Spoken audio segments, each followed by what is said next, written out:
So Ben, with 2 good results against Eastleigh either side of the new year, how are the boys feeling heading into Tuesday's game against Barnet? Yeah, hopefully high in confidence. We obviously performed really well at home. It was quite clinical in the chances we got to get to the victory that we wanted.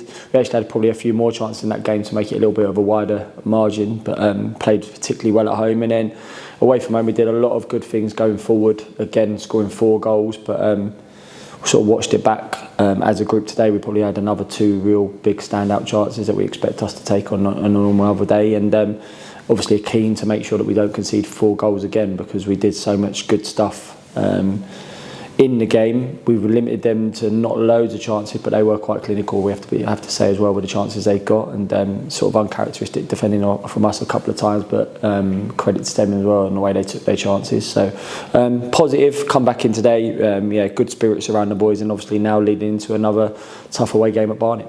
After the last few games, how are we looking on the injury front? I think we're pretty much as we were before. Obviously, Hilly come off in the game against Eastleigh. We don't think it's anything too serious. It was more of an impact injury. Still wasn't able to train today, but we're hoping it isn't going to be anything too serious. It was more of a bang on his hip that he got during the game.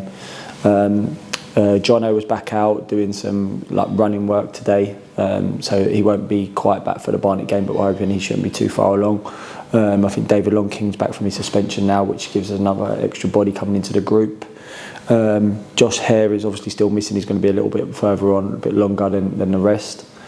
I think that's it at the moment. Just trying to think. Paige is back within the group now training. Yeah, I think pretty much apart from that, I think everyone's back involved or there or thereabouts. So yeah, look, the one to touch and go for Barnet right now would be Hilly sitting here today, not knowing what way it's going to go the other, but I'm hopeful he's going to be okay.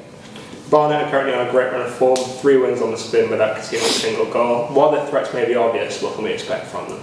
Yeah, tough game. We was fortunate that they played the Saturday against Southend, and obviously we was playing on Monday, so I got to go and watch them live. And a real close game against Southend. Being honest, it could have gone one way or the other. Southend had 2 or 3 really good chances in the second half. I thought they were better than Barnet second half. I thought Barnet were better than them first half. But they got attacking threats, and obviously Nicky Kabamba is one of the top goal scorers in the league. Pritchard, that I worked with before, he's a very good attacking player, and they've got Brunt, Carnu, brought Maguire Drew into the group now as well.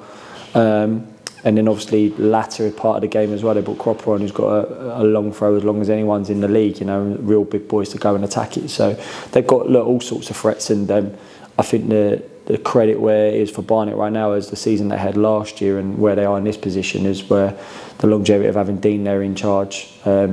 It was really tough for him when he first took over, and all the movements that they had to do back and forth, especially coming out of that COVID year. Sort of got a group together now where we all know what they do, know the level. I think he recruits on players that are always quite robust as well to be available for most games. So we know they could be a good side. They got into the playoffs last year. They're going to be, looks like, top 3 fighting the whole season as well, with Chesterfield and Bromley. So look, they're having a fantastic season. We'll go there and show them respect they deserve, but obviously try to get a good day for ourselves.